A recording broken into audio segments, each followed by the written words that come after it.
하나님 말씀은 신약성경 요한복음 5장 30절에서 35절까지입니다. 제가 가진 책으로는 신약성경 150쪽입니다. 요한복음 5장 30절에서 35절 말씀을 함께 읽겠습니다. 내가 아무것도 스스로 할 수 없노라. 듣는 대로 심판하노니 나는 나의 뜻대로 하려 하지 않고 나를 보내신 이의 뜻대로 하려 함으로 내 심판은 의로우니라. 내가 만일 나를 위하여 증언하면 내 증언은 참되지 아니하되 나를 위하여 증언하시는 이가 따로 있으니 나를 위하여 증언하시는 그 증언이 참인 줄 아노라. 너희가 요한에게 사람을 보내매 요한이 진리에 대하여 증언하였느니라. 그러나 나는 사람에게서 증언을 취하지 아니하노라. 다만 이 말을 하는 것은 너희로 구원을 받게 하려 함이니라. 요한은 켜서 비추이는 등불이라. 너희가 한때 그 빛에 즐거이 있기를 원하였거니와. 아멘. 잠시 기도합니다. 진리의 영이신 성령님, 이 성경 말씀 안에 담아놓으신 하나님의 진리가 밝히 드러나고 또한 듣는 이들의 마음에 심겨지게 하셔서 하나님의 창조의 능력이 역사하는 시간이 되게 하옵소서. 그래서 하나님의 말씀이 우리의 모든 능력이며 우리 모두의 영광인 것을 알게 하옵소서. 감사하며 예수님의 이름으로 기도하옵나이다. 아멘. 거룩한 주일로 예배하기 위해 나오신 여러분 모두를 환영하며 축복합니다. 하나님께서 여러분들의 이 예배를 기쁘게 받아주시고 또 여러분들을 위하여 예비하신 그 신령한 복, 그리고 땅에 기름진 복, 또 여러분들에게 필요한 그 모든 것들이 공급되어지는 이 시간이 되기를 축복합니다. 믿을 만한 증인이라는 제목으로 말씀의 은혜를 나누고자 합니다. 본문 말씀은 이제 예수님께서 굉장히 중요한 진리를 우리에게 가르쳐 주시는 말씀인데, 지난주 우리가 나누었던 사람들에게 많이 오해되고 있는 본문이었습니다. 그래서 생명의 심판과 그리고 부활과 심판의 부활, 그것은 사실상 우리가 앞에서 예수님이 말씀하시는 그 핵심적인 요지는 심판을 받지 않고 부활에 임할 수 있는 그 길을 내어주시기 위해서 예수님이 오신 거라는 거죠. 이것이 사실 요한복음 전체의 주제가 뭐라 그랬습니까? 하나님의 아들이라고 그랬어요. 누가복음은 하나님의 나라이고요. 요한복음은 그 하나님의 나라에 들어갈 하나님의 아들, 하나님의 자녀들에 관한 것입니다. 그러면 사람이 어떻게 그 하나님의 나라에 들어가기 위해 하나님의 아들, 하나님의 자녀가 될 수 있는가? 그것을 요한복음에서 설명하는데 심판을 거쳐야 한다는 겁니다. 그러니까 사람의 나라에 살고 있는 사람들이 하나님의 나라에 들어가기 위해 하나님이 되어야 하는데, 이때 하나님은 신입니다. 신이 되어야 하는데 그 과정, 이 변화의 과정에 심판이 있다는 겁니다. 그러면 심판을 거쳐서 이제 하나님의 나라에 들어갈 수 있게 되는데, 그때 심판을 거쳐서 하나님의 나라에 들어갈 때의 그 변화 과정, 이것을 부활이라고 한단 말이에요. 근데 그 부활이 두 종류가 있다는 겁니다. 그래서 생명의 부활과 심판의 부활이 있다. 그러면 생명의 부활과 심판의 부활이라고 하는 것은, 심판이 의미하는 것은 지옥입니다. 그 지옥을 거쳐서 부활하는 길이 있고, 지옥을 거치지 않고 부활하는 길이 있다는 거예요. 그러면 지옥을 거치지 않고 부활하는 그것이 예수님이 이 땅에 오신 목적이라는 겁니다. 그럼 어떻게 지옥을 거치지 않을 수 있는가? 여러분들이 지금까지 들어왔던 복음이라고 이제 많이 사람들에게 이야기되던 것들, 대표적인 거 있지 않습니까? 예수, 천국, 불신, 지옥. 그러니까 예수, 천국, 불신, 지옥이라는 말이 의미하는 게 뭡니까? 예수님을 믿으면 지옥에 안 가고 천국 가고, 예수님을 믿지 않으면 천국이 아니라 지옥 갑니다. 이런 얘기했잖아요. 그러니까 이 말이 일정 부분 맞는 것도 있지만 또 사실은 정확한 말은 아니다. 이건 잘못된 말이다. 뭐가 맞고 뭐가 잘못됐느냐? 지옥에 가지 않고 천국에 들어갈 수 있는 길이 있어요. 분명히 있어요. 그러니까 지옥 가지 않고 천국에 들어갈 수 있는 길이 분명히 있어요. 그러니까 예수 천국 불신 지옥이라는 말에 옳고 그름을 따지기 이전에 그 말이 의미하는 바, 그러니까 지옥에 가지 않고 천국에 들어갈 수 있는 길이 있다는 것, 또 한편으로는 지옥에 가야만 한다는 것, 이것은 맞는 말입니다.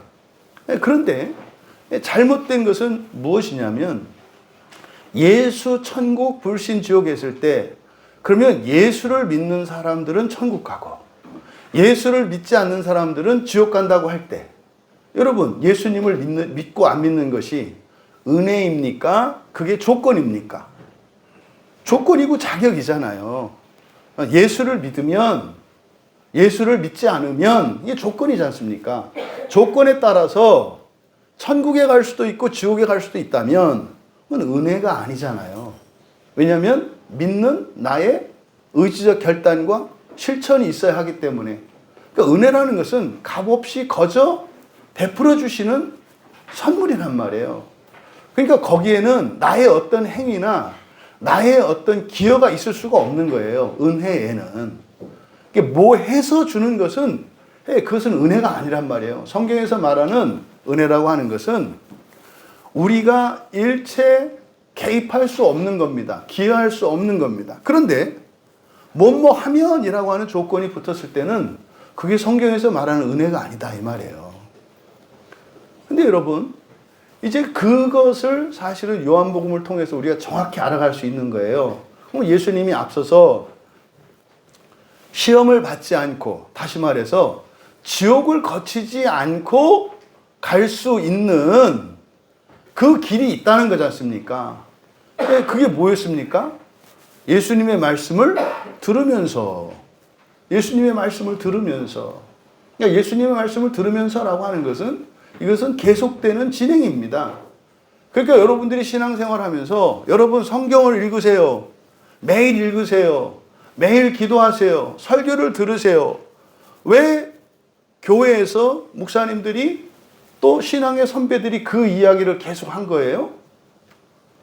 시험을 받지 않고, 시험을 건너뛰어서 지옥을 거치지 않고 하나님의 나라에 들어가는 길이기 때문에 그렇게 이야기를 한 거예요. 그러니까 여러분들이 왜 매일 성경을 펴야 돼요? 왜 설교를 들어야 되고 왜 예배에 나와야 돼요? 지옥을 거치지 않고 하나님의 나라에 들어가기 위해서입니다. 그런데 그것은 절반이죠. 또 거기에 예수님께서 한 가지 더 추가하신 것이 무엇입니까? 나의 보낸 자로, 나의 보낸 자로. 그러니까 마음대로 예수님을 믿는 것이 아니라 예수님이 보낸 자들을 통해서, 그러니까 바르게 예수님을 믿어야 한다는 뜻이에요.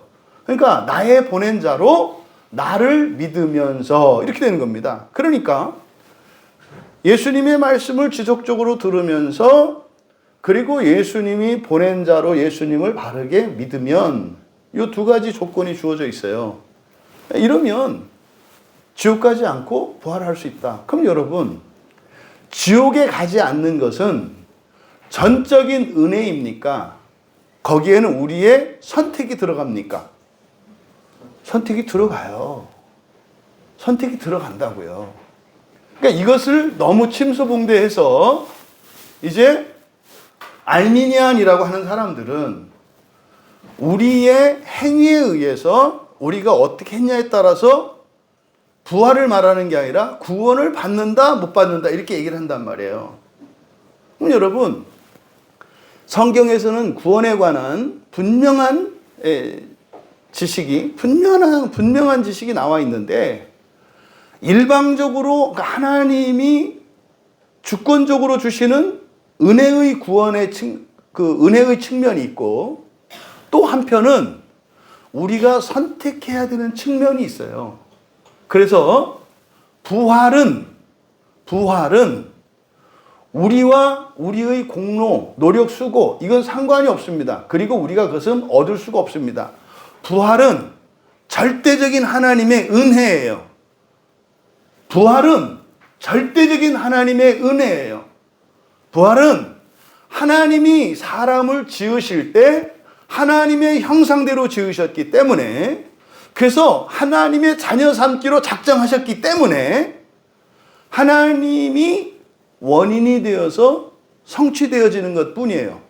부활은. 그러니까 부활은 우리가 신경 쓸 영역이 아니에요. 그래서 하나님의 절대 주권입니다. 부활은 이미 사람을 창조하실 때부터 예비된 것입니다. 그것을 하나님의 형상대로 지었다 이렇게 얘기하는 거예요. 하나님의 형상대로 지어진 사람이 마지막에는 어떻게 되는 거예요? 완성이 되는 겁니다. 그 완성이 되는 것을 부활이라고 한다고요.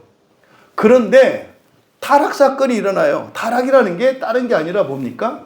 죽음을 선택하는 일이 일어난다고요. 죽음을 선택하는 일이. 그래서 우리가 에덴 동산에서의 아담과 하와의 그 금단의 나무의 열매를 따먹은 사건, 이것을 타락이라고 이야기하는데 이 타락이라고 하는 이 말은 어떤 의미냐? 우리가 죽음을 선택했다는 뜻이에요. 죽음을 선택했다는 뜻이에요. 그럼 여러분, 우리의 선택 여부에 따라서 하나님의 계획에 차질이 생길까요? 안 생길까요?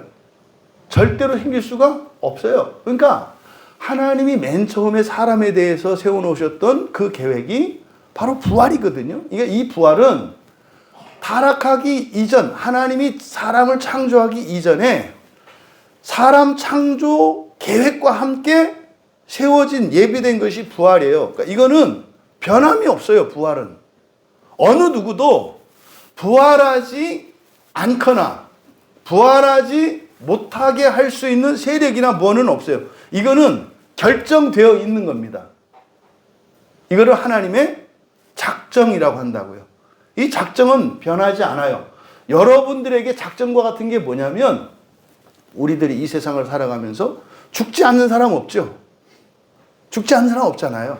그러니까 사람에게 이 생로병사의 과정을 거치는 이거는 어느 누구도 피할 수 없지 않습니까?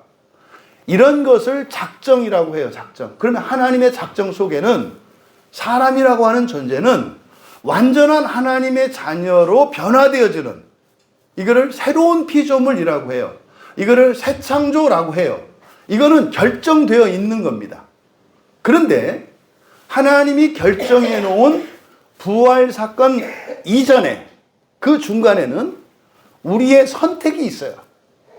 우리에게 선택할 수 있도록. 그래서 에덴 동산의 중앙에 생명나무와 선과 악의 지식을 알 수 있는 나무를 두셔서 하나는 먹도록 하시고 하나는 절대로 먹지 말도록 하셨다고요. 그것을 두신 의도가 뭐냐? 뭐 이제 흔히들 얘기하는 것처럼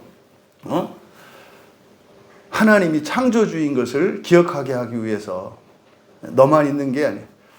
여러분 생각해 보세요.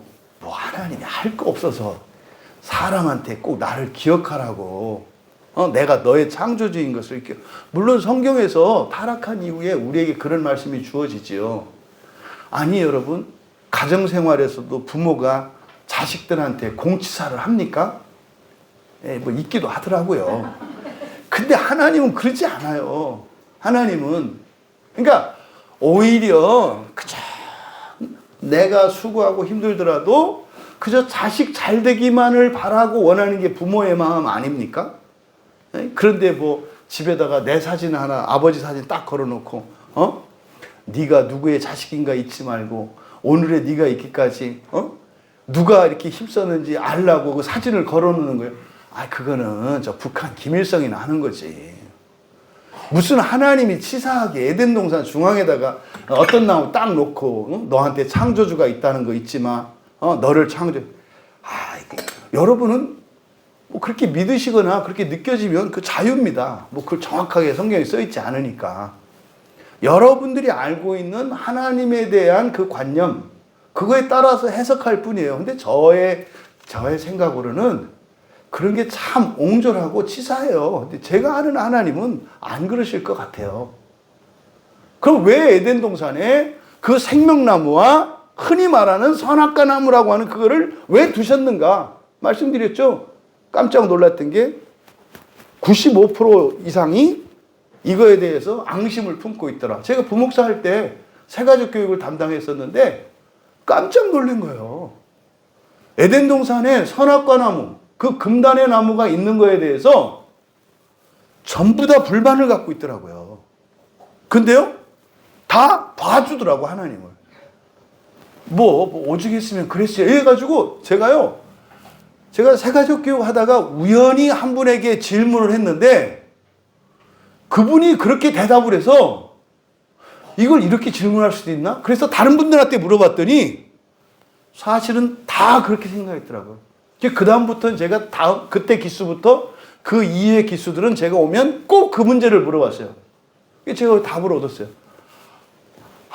이래서 사람들이 예수를 믿고 교회에 오는데도 자유롭지 않고 막 성질 부리고 은혜를 못 받는 이유가 이거구나.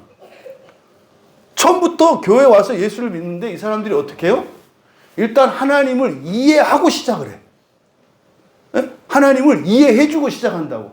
그러니까 절대적인 관계가 형성이 안 돼요. 무슨 말이냐면 여러분이 누군가를 도와주고 먼저 도와주고 그 다음에 관계를 맺고 있다 이 말이에요. 그러니까 여러분에게 그 관계 속에는 뭐가 있어요? 이 관계가 유지되는 건 사실은 누구에 의해서 유지되는 거예요? 도와준 나. 그러니까 내가 도움을 철회하면 이 관계는 깨지는 거죠. 그러니까 예수를 믿고 교회를 다니는데 신앙이 확정이 돼 있질 않아요. 언제든지 나는 교회를 떠날 자격이 있어. 그러니까 사실은 교회 나오는 게 뭐예요? 애쓰고 수고하는 거야. 그러니까 누구를 위해서 예수를 믿어요? 예수님을 위해서. 하나님을 위해서. 성경에도 그랬지 않느냐. 나의 영광을 위해서 불렀다고 하나님의 영광을 위해서 불렀다고. 예배를 기뻐하시는 하나님이라고. 그래서 예배를 우리가 드려주는 거 아니냐. 그러니까 이 시작부터 관계 설정이 잘못되었기 때문에 신앙이 꼬이는 거예요. 여러분, 에덴 동산에 먹으면 안 되는 그 나무를 이렇게 지정하신 목적은 그렇게 지정하신 것은 뭐예요? 우리에게 무엇을 주셨다는 뜻이에요? 선택권이에요. 자유의지입니다. 자유의지를 우리에게 주셨다는 뜻이에요. 무조건 내 뜻대로 기계적으로 움직이는 존재가 아니야, 너희들은. 너희들은 할 수도 있고 안 할 수도 있어. 순종할 수도 있고 불순종할 수도 있어. 이게 너의 위대함이야. 여러분, 동물의 세계에서 어떤 개가 사자한테 덤벼요? 그게 가능할까요? 네, 가능한 경우가 있죠. 어떤 경우가 있어요? 미친 개죠. 미친 개만 사자한테 덤벼요. 있을 수가 없어요. 절대로. 근데요, 개하고 사자의 이 우열과 하나님과 사람의 우열 관계를 비교하면 사람은 하나님한테 덤빌 수가 있어요, 없어요? 없죠. 아니, 개도 사자한테 덤비면 미쳤다 그랬는데 사람이 하나님한테 덤비면 그건 뭐예요? 그건 약 먹은 거죠. 어떻게 사람이 하나님한테 덤벼요? 근데요, 여기 계신 분들 중에 한 번도 덤비지 않아 보신 분, 다 덤볐던 사람들이에요. 하나님한테. 여러분, 이게요, 놀라운 일이에요. 물론 부정적인 거지만 놀라운 일이에요. 놀라운 일이에요. 여러분, 아버지가 높은 권력을 가지고 있는 사람이거나 기업의 총수예요. 그분한테 누가 대드는 그리고 반대하는 직원들이나 누가 있겠어요? 없잖아요. 근데 유일하게 말 안 듣고 덤비는 누군가가 있어요. 그건 누구죠? 이 자식이라고 얘기한 분들은 다 상처가 있는 분들이야. 그게 확 공감이 되는 거지. 그러니까 바깥에 나가면 누구도 나를 함부로 못 하는데, 그리고 그냥 안 두지. 딱 권위로 누르지. 그때 안 되는 게 있어. 이게 안 되는 게 있어. 옛날에 우리나라 참 춥고 배고플 때, 불리지도 못한 보리쌀로 밥 먹으면은 다 깨물으면 이 보리가 탁탁 삐져나가는 게 씹히지도 않고. 그러니까 내 마음대로 안 되는 존재가 있어. 이게 아들이죠. 딸이죠. 이게 자식이잖아요. 그런 거예요. 그러니까 우리는 약을 먹었거나 미쳐서 하나님께 덤비는 게 아니라 그걸 통해서 우리가 알 수 있는 게 뭐예요? 내가 하나님 자식이 틀림없구나. 그러니까 우리가 하나님 자식인지 어떻게 알아요? 교회 오고 싶으면 오고, 오기 싫으면 안 오고, 성경 보고 싶으면 보고, 기도하기 싫으면 안 하고. 그러네. 그게 내가 하나님 자녀라는 증거가 맞네.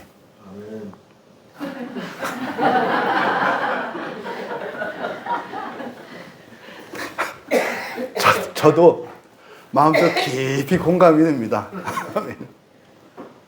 그런데 이거를 우리는 자꾸 옳고 그름으로 본단 말이에요. 성경을 볼 때 첫 번째 걸림돌이 이거예요. 옳고 그름으로 보려고 하는. 여러분 부모들 중에 여러분 자녀들을 옳고 그름으로 키웠던 분들은 다 옛날 그 애들한테 미안한 마음이 다 있어요. 옳고 그름으로 키웠던 사람들은. 옳게 키우겠다고, 그러지 않게 하겠다고 매도 됐었고, 원하지 않는 말도, 악한 말도 했었고, 화도 냈었고, 그러니까 옳고 그름으로 키우려고 했던 분들은 그게 있어요. 저도 얼마 전에 큰딸을 보내면서 제가 하여튼 그렇게 안 사라지는 그 미안한 마음이 있어요. 유치원 다닐 때 이 녀석이 유치원 가가지고 그 레고 하나를 가지고 온 거예요. 가방 안에. 이게 뭐라고? 별것도 아닌데. 너 이게 뭐냐? 그랬더니 말을 않더라고요. 이게 뭐냐? 보니까 이제 유치원에서 이제 가져온 거예요. 이실직고를 한 거예요. 제가 이제 어렸을 때 또 제 나름대로 몇 가지 원칙을 정해가지고 이거는 절대로 용서할 수 없는 죄 뭐 이렇게 있었거든요. 그 중에 하나가 이제 훔치는 거였어요. 그러니까 이거 이제 훔쳤다 이거지. 내가 이렇게 이제 판단을 한 거지. 정죄를 한 거예요. 이제 딸을 도둑으로 제가 정죄를 한 거예요. 천하에 그런 못돼서 쳐서 드신 아버지가 어딨어. 세상 사람들이 도둑이라고 해도 아버지는 아니라고 해야 되는 거 아니에요? 세상 사람이 거짓말쟁이라고 해도 나는 아니라고 해야 되는 거 아니에요? 그게 아버지지. 소망이 없는 자고 못돼 먹은 놈이라고 해도 나는 아니라고 하는 게 아버지지. 그렇지 않아요? 근데 그 착하고 어린애를 도둑으로 전과로 확 씌워버리니까. 그래가지고 규정대로 이제 또 법대로 해야 되니까. 그게 손바닥 맞는 거거든요. 그래서 이제 손바닥을 딱 떼려고 이제 자 가져와. 그래가지고 플라스틱 자를 딱 가지고 왔단 말이에요. 여러분, 그 6살 먹은 애, 이렇게 그 손이 얼마나 작아요. 그래, 그냥 정말 그 열이잖아요. 그죠? 거기다가, 그러니까 저도 뭐 아버지가 이렇게 떼려고 그러는데 그걸 또 이게 뭐 하겠습니까? 말은 했으니까 또 지켜야 되고. 그 자를 가지고 이렇게 딱 때리는데 또 이게 너무 세게 때려도 그렇고 너무 또 살살 때려도 그렇고 애매하잖아요. 그래서 적당히 딱 때리고 말라고 딱 했어요. 근데 이제 제가 너무 검도를 잘했는지 딱 멈췄나 봐. 그러면서 이 자가 딱 하면서 딱 부러진 거예요. 끝이. 세게 때려서 부러진 거 아니에요. 이렇게 해서 딱 멈추면 꺾인 거예요. 세게 때린 거 아니에요. 절대로. 진짜. 근데 이 자가, 플라스틱 자가 딱 부러지면서 끝에 부분이 바늘끝처럼 날카롭게 됐어요. 그러면서 그게 이 손가락에 콕 찔린 거야. 심하게 다친 거 아니에요. 내가 진짜 바늘 끝이라고 딱 해가지고 그때 어쨌든 피가 났어요. 피가. 이게 뭐 너무 놀랬죠. 저는 근데 그거 아주 까마득한 옛날 얘기잖아요. 근데요, 이 녀석이 청년이 됐는데 어느 날 옛날 얘기 하다가 뭐 이제 동생들하고 봐. 야, 니들은 편하게 지낸 줄 알아. 아빠가 나 어렸을 때 어떻게 했는 줄 알아? 하면서 옛날 이제 저의 전과를 막 얘기를 하는데 이렇게 얘기하는 거예요. 나 어린이집에서 레고 하나 훔쳐왔다가 그걸 훔쳤다고 하더라고. 왜 내가 훔쳤다고 했으니까. 아빠한테 피나게 맞았어. 아니 거짓말은 아닌데 듣는 사람은 오해할 수 있잖아요. 아니 보통 피나게 맞았다는 계속 때려서 살이 터지는 거를 말하지. 근데 얘는 그걸 그렇게 기억하고 있더라고. 야 잠깐만, 너 피나게 맞았다고? 아빠가 나 그때 어린이집에 갔다 왔는데 이렇게 했는데 막 피나게 때렸잖아요. 한 대 때린 거였고 그 끝이 뾰족해서 찔린 거지. 내가 세게 때린 거 아니야. 그때 그랬냐고. 그게 이제 정정을 했단 말이에요. 여러분, 자식을 그렇게 엄하게 키우고 이렇게 했던 게 두고두고 마음에 남아요. 얘기를 해서 오해도 풀고 뭐 이제 딸이 괜찮다고 이제 용서를 해주더라고. 아 괜찮다고, 아빠 마음 안다고. 아빠가 또 그렇게 해서 유익이 있다고. 제가 이제 그 말 들었을 때 굉장히 위로를 받았죠. 아빠가 어렸을 때는 다른 아버지라고도 틀리게 너무 엄하게 키우고 막 이렇게 해서 정말 힘들고 싫었는데 자라면서 다른 친구들과 자신이 비교가 되더라는 거예요. 말하는 거, 생활하는 걸 보니까 다르더라는 거예요. 지금 우리 아직 결혼 안 한 두 딸들도 그걸 느낀대요. 다르대요. 지내보면. 아, 아버지가 어렸을 때 엄하게 키워주셔서 이렇게 한 거구나. 그러면서 그때는 사실 싫고 싫었는데 지금은 돌아보니까 감사하대요. 제가 잊을 수 없는 그 말이에요. 아빠 그렇게 키워주셔서 감사해요. 얼마나 위로가 됐는지. 그래도 손끝에 찔려서 피가 났던 그 장면은 저도 잊혀지지가 않아요. 저도. 이게 아버지 마음이거든요. 여러분, 하나님은 어떤 경우에도 여러분을 정죄하시거나 못됐다, 뭐했다 이러는 분이 아니세요. 그러니까 성경에서 하나님 아버지가 어떤 분인지 우리가 잘못 아니까 자꾸 그 하나님을 따라서 하려고 그래. 그래 말씀드렸죠. 가정과 교회에서는 옳고 그름의 잣대는 없다. 가정과 교회에서는 옳고 그름의 잣대는 없어요. 하나님은 심판하지 않으신다니까요. 사는 동안은. 왜요? 믿으시니까. 그래서 하나님이 우리를 대하시는 태도는 절대적으로 믿어주세요. 우리를 절대적으로 믿어주세요.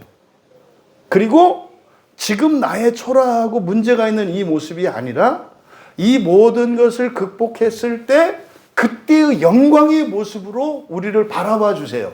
이게 소망이에요. 그래서 하나님은 한 점 빈틈이 없는 완전한 사랑으로 우리를 대해 주세요. 이게 바울 사도가 이야기하는 믿음, 소망, 사랑이에요. 우리도 이렇게 살아가야 하는 거예요. 왜요? 우리 아버지가 그런 아버지니까. 그래서 하나님이 우리를 이렇게 판단하거나 이런 방식으로 생각해서는 안 된다. 선악과는 왜 있는 거다? 우리에게 자유의지를 주셨다는 걸 가르쳐 준 거예요. 이렇게 해도 되고 저렇게 해도 돼. 그런데 결과는 알려주시죠. 내가 하지 말라는 것을 하면 죽어. 무슨 말입니까? 힘들고 가난하고 병들고 괴로운 인생을 산다 이 말이에요.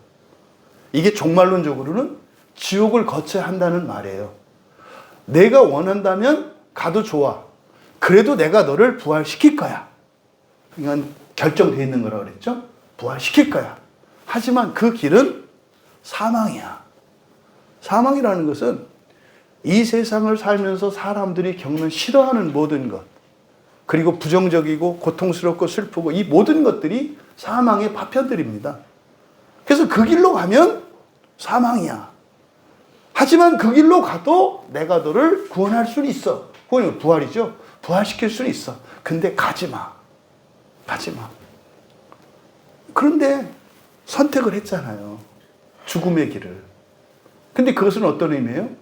그러면 하나님의 형상이신 성자 하나님 예수 그리스도도 함께 죽어야 돼요. 여러분, 그리스도와 함께 내가 십자가에 못 박혔나니 그 이전에 죽음을 선택한 너희와 내가 십자가에 못 박혔나니 이게 먼저예요. 에덴 동산에서 금지한 그 나무의 열매를 따먹는 순간 그때 하나님은 너희와 함께 나도 죽겠다라고 하는 그 결단이 먼저예요. 그러니까 이미 에덴 동산에서 예수님은 우리를 위하여 죽어주시겠다고 결정한 거예요. 왜? 우리의 선택을 존중하시니까. 그래서 여러분, 이 구원에는 두 가지 측면이 있단 말이에요. 부활은 절대적인 하나님의 은혜로. 이거는 변함이 없어요. 그러니까 흔히 세상 사람들이 말하는 나는 구원받지 못할 거야. 나는 영원히 이런 건 없어요. 거짓말이라니까요. 거짓말.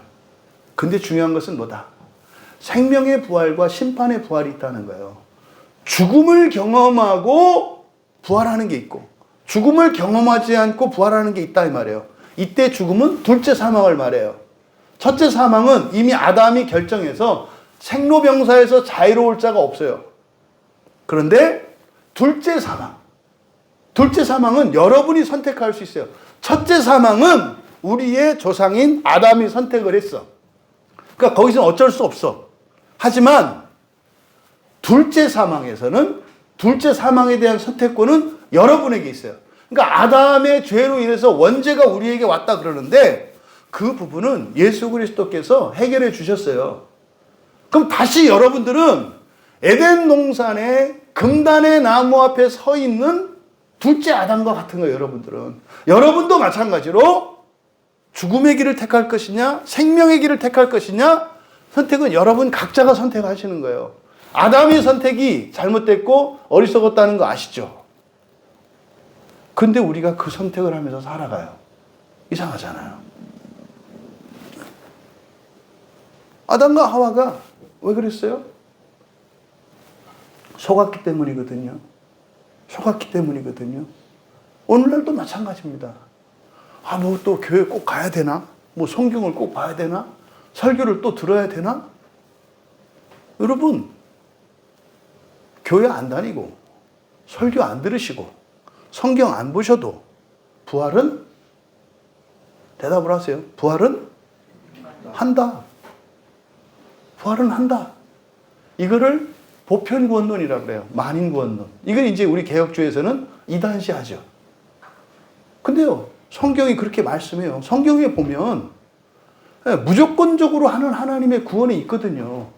이 부분이 만인구원, 보편구원론자들은 성경의 그런 구절만 믿는 거예요. 그런데 성경에 보면 조건들이 있거든요. 굉장히 까다로운 조건. 네가 가진 전 재산을 팔아서 가난한 자에게 나눠주지 않으면, 나의 이름을 위해서 박해를 받지 않으면, 십자가를 지지 않으면, 그러지 않아요? 그러니까요, 굉장히 어려운 수준의 조건을 얘기하는 것들이 있어요. 그리고 또 이것만 붙들고 이거 안 하는 사람들은 구원 못 받은 사람. 이 사람들이 경건주의자들이고 대표적인 게 청교도들이고 우리 개혁주의도 그 영향 아래 있죠. 근데 아주 또 이건 아닌 건 아니죠. 그러니까요, 한 입으로 두 말을 하고 무슨 말을 하는지도 몰라. 그러니까 교인들이 이상해지는 거예요. 교인들이. 이성을 이렇게 쓰면 쓸수록 이게 헷갈려요. 왜 이랬다 저랬다 하거든요. 그러니까 그 사람들이 다 이상한 데로 나가는 거예요. 그러니까 믿으면 구원 받는다는 거요? 네. 그때 또 이제 언젠가 그러잖아요. 똑바로 안 믿으면 구원 못 받는다고 그러잖아요. 그럼 똑바로의 기준은 뭐요? 그러니까요, 오리무중이에요. 이걸 구분하지 못하기 때문에 그렇다. 구원은 그래서 하나님이 결정해 놓으신 어느 누구도 바꿀 수 없는 확정된 구원, 이게 이미 이루어진 구원이죠. 그거는 말입니다, 종말론적으로는 부활이에요. 모두 다 부활은 한다고요. 이걸 작정의 보편이다. 그런데 지옥을 경험할 거냐 말 거냐는 하나님이 결정하시는 게 아니라 누가 결정하는 거예요? 여러분이 결정하는 거예요. 근데 이거를 하나님이 결정하는 걸로 생각을 해. 왜? 그냥 사람들 말을 듣고. 성경에 그거 없다니까요. 그 결정은 여러분이 하시는 거라니까요. 이때 조심할 것은 수준에 따라서 결정하는 게 아니에요. 여러분의 자유의지가 중요해요. 자유의지가.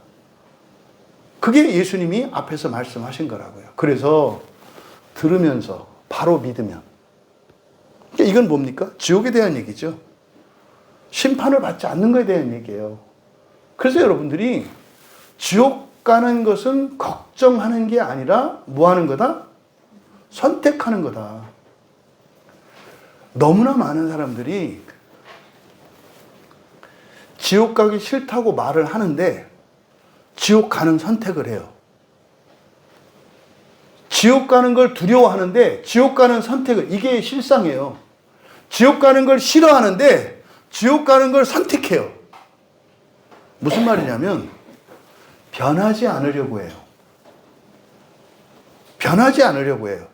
나는 변하지 않는 이 상태로 있고 환경만 바뀌기를 원해요. 이게 확실히 지옥 갈 사람들이거든요. 이런 사람들은 성경 말씀을 들을 때 왜곡해서 듣습니다.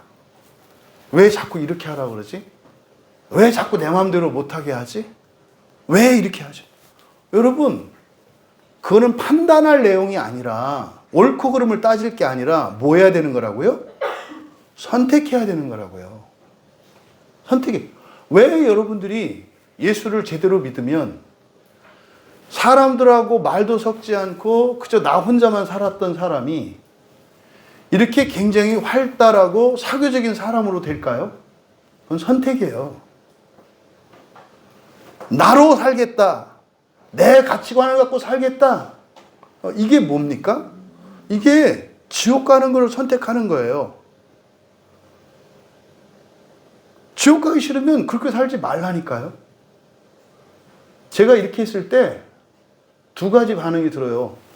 어떤 사람들은 그렇지, 이렇게 그냥 아무 감정 없이 듣는 사람이 있고, 어떤 사람한테는 굉장히 거부감이 들 거예요. 봐봐, 자기 마음대로 나를 바꾸려고 그래. 왜 내 마음대로 살지 못하게? 내 마음대로 살지 못하는 게 아니라니까요. 그렇게 하면 지옥 간다니까요. 그러니까 그렇게 해서 지옥 가는 게 아니죠. 지옥 가지 않는 길로 나오지 않는 거예요, 그게. 이게 지금 이 말씀의 핵심적인 얘기라. 그러면서 예수님께서 그 권세, 이런 판단하고 심판하는 권세가 예수님께 있다는 거예요. 예수님께 있다는 거예요. 근데 이게요, 믿어집니까? 안 믿어지는 거죠. 바로 예수님이 말씀하신 그 내용에 대해서 지금 논증하는 그런 과정입니다. 보세요.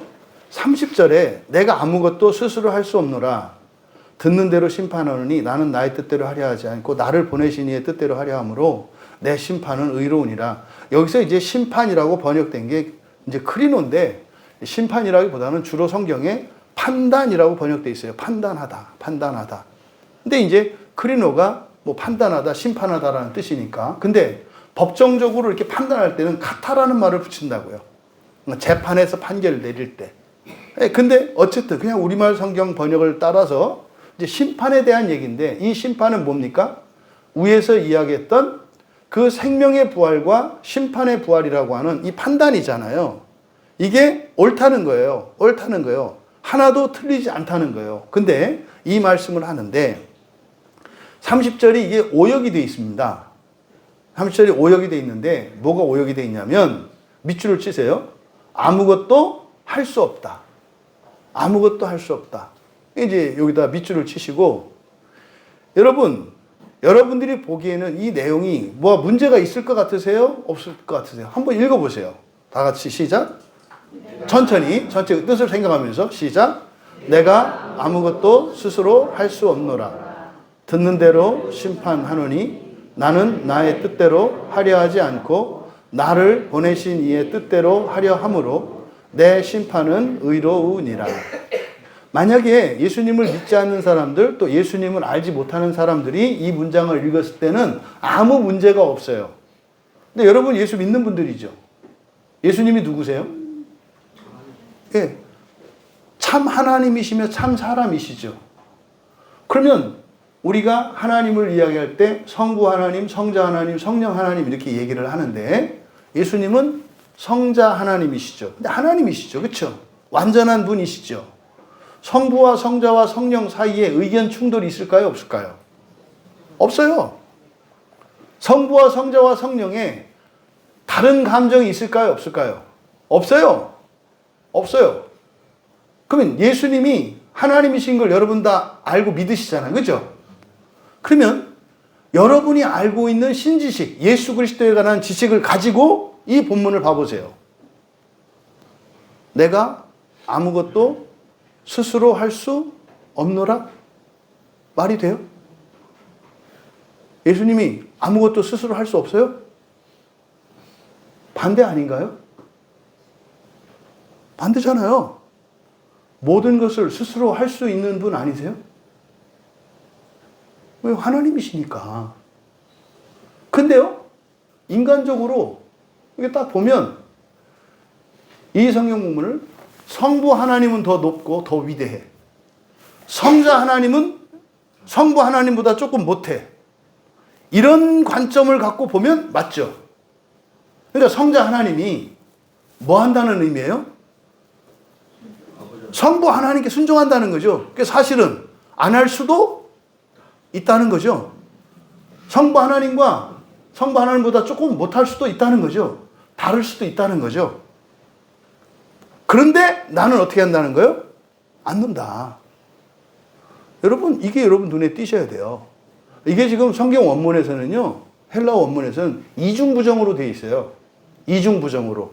이중부정은 뭡니까? 그러니까 내가 스스로 할 수 없는 것이 없다예요, 없다. 내가 아무것도 스스로 할 수 없는 것이 없다요. 스스로 못하는 것이 없다. 그러니까 뭐든지 다 할 수 있다 이렇게 있는 거예요. 여기를 그래서 직역을 하면 할 수 없는 것이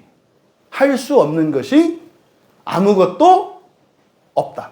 할 수 없는 게 아무것도 없다. 그럼 무슨 말이에요? 모두 다 하신다는 뜻이에요. 그러니까 이게 이중부정으로 되어 있는데 이거를 이렇게 번역을 해놨다고요. 그러니까 그대로 직역하면 나는 내 생각대로 할 수 없는 것이 아무것도 없다. 그러니까 내 생각대로 할 수 없는 게 없다. 그러니까 무슨 말이에요? 내 생각대로 다 할 수 있다. 왜요? 예수님이 참 하나님이시니까. 그런데 그게 하나님과 의견이 다르지 않다는 얘기를 하는 거예요. 그러니까 나는 내가 원하는 대로 하면 그게 하나님이 원하는 대로. 이게 여러분이 부활 이후에 여러분의 상태예요. 지금은 여러분이 하고 싶은 대로 하면 그게 하나님이 하고 싶은 대로 하는 것과 꼭 일치하지는 않죠. 대부분 안 일치하죠. 우리의 상태는. 그러니까 우리의 관점으로 보면 이게 맞아요. 이때 그러니까 나의 입장으로 보면 그렇지. 아무것도 나 스스로 하면 안 되지. 이것 때문에 불만이잖아요. 근데 예수님은 그렇지 않다 이 말이에요. 그래서 예수님은 절대적이고 완전한 심판권을 갖고 있다는 말씀이에요. 30절 상반절은. 내가 내 생각대로 할 수 없는 것이 아무것도 없어. 그러니까요, 절대적으로 옳다는 것. 이것을 말씀하는 거예요. 그리고 이제 뒤에 이어지는 나는 내가 들은 대로 심판한다. 사실은 이유처럼 설명해야 되거든요. 일반 문장으로 봐서 나는 내 생각대로 할 수 없는 게 아무것도 없어. 그 설명해야 되잖아요. 왜냐하면 이래야 맞다고요. 근데 이유를 설명하지 않아요. 왜요? 설명할 필요가 없어요. 하나님이시니까. 하나님이 하나님 마음대로 할 수 없는 게 없다는 게 무슨 설명이 필요해요? 그 설명하는 게 이상하지. 뭐 이런 거지. 내가 네 아버지인데 내가 꼭 너한테 이렇게 사정하고 네가 내 말을 안 들어. 나는 너의 아버지니까 너는 나의 말을 들어야 되잖아. 이래야 돼요? 그러는 거 아니에요. 들어. 이렇게 하고 마는 거예요. 들어.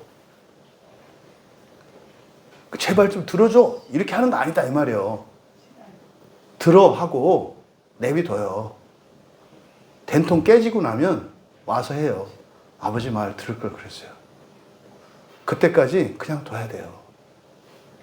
그래야 아버지 권위가 무너지지 않아요. 이게 여러분 부모들이 가져야 되는 권위예요. 근데 그거를 여러분들 스스로 무너뜨린단 말이에요. 여러분 하나님은 예수님은 하나님이세요. 그래서 이유로 설명하지 않아요. 왜냐하면 말이지 이러기 때문이야. 그래서 접속사를 빼버려요. 그리고 이렇게 말씀하는 거예요. 나는 내가 들은 대로 심판한다. 이게 여기 굉장히 중의적인 표현이에요. 들은 대로 심판한다는 게 사실은 앞서서 앞에 문장으로 쭉 연결해서 보면 뭐예요? 하나님 아버지와 똑같이 아버지에게서 들은 대로 심판한다 라는 의미도 되고, 또 하나는 무엇을 판단할 때 듣는 사람의 말을 듣는다는 의미도 돼요. 듣는 대로, 말하는 대로. 나는 듣는 대로 심판한다. 그리고 나의 심판은 의롭다. 그리고 여기서 설명을 해요. 왜냐하면, 왜 내 심판이 옳으냐? 왜냐하면 나의 뜻을 추구하는 게 아니라 나를 보내신 분의 뜻을 추구하기 때문이다. 이것은요, 내 뜻과 아버지 뜻이 다르다는 게 아니에요. 내 뜻이 곧 누구의 뜻이다? 아버지의 뜻이다. 아버지의 뜻이 곧 나의 뜻이다 이 말이에요. 그래서 부모와 자식 간은 이렇게 되는 거예요. 어렸을 때는 잔소리를 듣던 자식이 나중에는 어떻게 돼요? 그냥 부모 따라서 하는 거예요. 시키지 않아도 내가 했을 선택을 해. 근데 나중에 어떻게 돼요? 나보다 더 나은 선택을 하는 자식을 보게 되지. 그래서 역시 내가 자식은 잘났어. 이렇게 되는 거예요. 마지막에. 근데 마지막에 그래야 되는데 어렸을 때 부모가 이런 생각을 해. 어렸을 때 그냥 애들 자랑해. 그 애들 다 망가져요. 그 자랑은 이 다음에 커서 성인이 돼서 할 때, 나를 능가할 때 해야 될 자랑인데, 그저 어렸을 때 그냥 천재 난 줄 알고, 다 천재 나보셨잖아, 다. 응? 첫째는 다 천재잖아, 첫째는. 첫째. 그 바람에 이제 둘째, 셋째가 이제 막 망가지는데, 그러니까 그 천재, 그러니까 애가 망가져요. 어렸을 때는 어떻게 해야 돼요? 가르치고, 야단치고, 훈육을 해야지. 그래서 나의 것을 다 배워서 나를 능가하는 자식으로 만들어야 되지. 그러니까 지금 여기서는 30절은 예수님과, 그러니까 성자 하나님과 성부 하나님이 어떻다? 완전한 일치. 이거를 지금 말씀하려고 하는 거예요. 그 다음에 여기서 그러니까 알 수 있는 게 뭐냐면, 예수님께는요, 성경에 보면 예수님이 순종한다는 얘기 많이 하시잖아요. 아버지 뜻에 순종한다. 우리의 순종, 능동 개념하고 예수님의 순종과 순종의 개념은 달라요. 둘이 마음에 일치할 때, 예를 들어서 둘이 완전히 의견이 일치해요. 그때 누가 먼저 말하면 나중에 하는 사람은 따르는 게 되잖아요. 시간적으로. 그죠? 우리 저기 가자. 먼저 말했어. 그러면 나중에 말하는 사람이 갈 때 순종하는 거잖아요. 그런데요, 둘이 완전한 일치를 이루면 먼저 말하는 사람이나 나중에 따르는 사람이나 이건 명령과 순종의 관계가 아니라 그냥 일치하는 거잖아요. 그래서 예수님의 성경에서 나오는 예수님의 이 순종이라고 하는 것은요, 능동과 수동이 일치되어 있는 거예요. 시키지 않아도 그렇게 하실 거고, 그러니까 성자 하나님이 하시면 성부 하나님이 해요.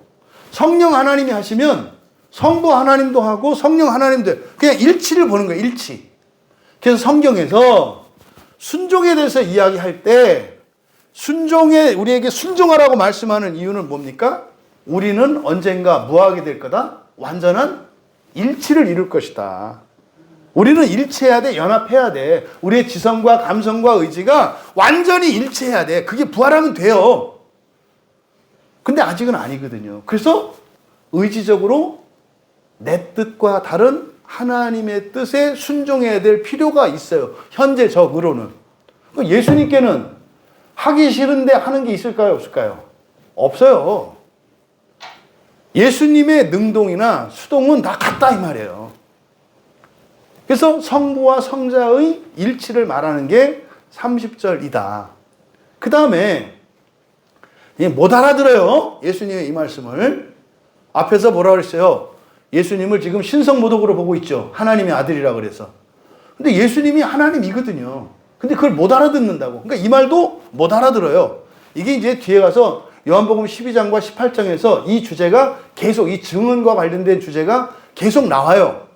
그럼 일단 여기서는 30절에서 예수님께서 성부 하나님과 성자 하나님이 전인격적으로 존재론적으로 완전히 연합된 분이고 일치된 분이라는 사실을 말씀하려고 하는 거예요. 근데 못 알아들어요, 사람들은. 근데 이렇게 사람들한테 말씀하시는 이유가 뭐예요? 너희도 이렇게 될 거라는 거죠. 너희도 이렇게 될 거라는 거예요. 지금은 내 말을 못 알아듣고 반대하는데 나를 더욱 죽이려고 하는데 너희들도 결국은 이렇게 될 거라는 것을 말씀하는 거예요. 그리고 31절과 32절은 증언에 대한 일반적인 상식을 말씀하는 거예요. 증언에 대한. 보세요. 31절 내가 만일 나를 위해 증언하면 내 증언은 참되지 아니하되 내가 나를 위하여 증언하는 이가 따로 있으니 나를 위하여 증언하는 그 증인이 참인 줄 아노라. 이게 31절 32절은 이게 그냥 상식을 말한 거예요. 상식.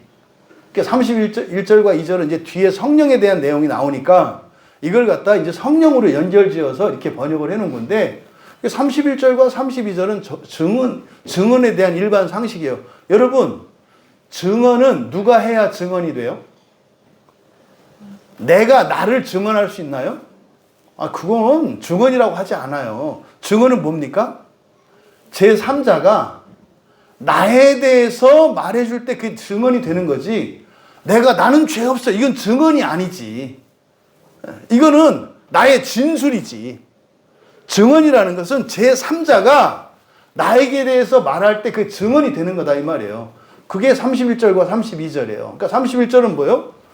자기가 자기를 위해서 증언하는 것은 증언이 될 수 없다. 이게 참되지 않다는 게. 그럼 누가 해야 증언이 진짜 증언이다?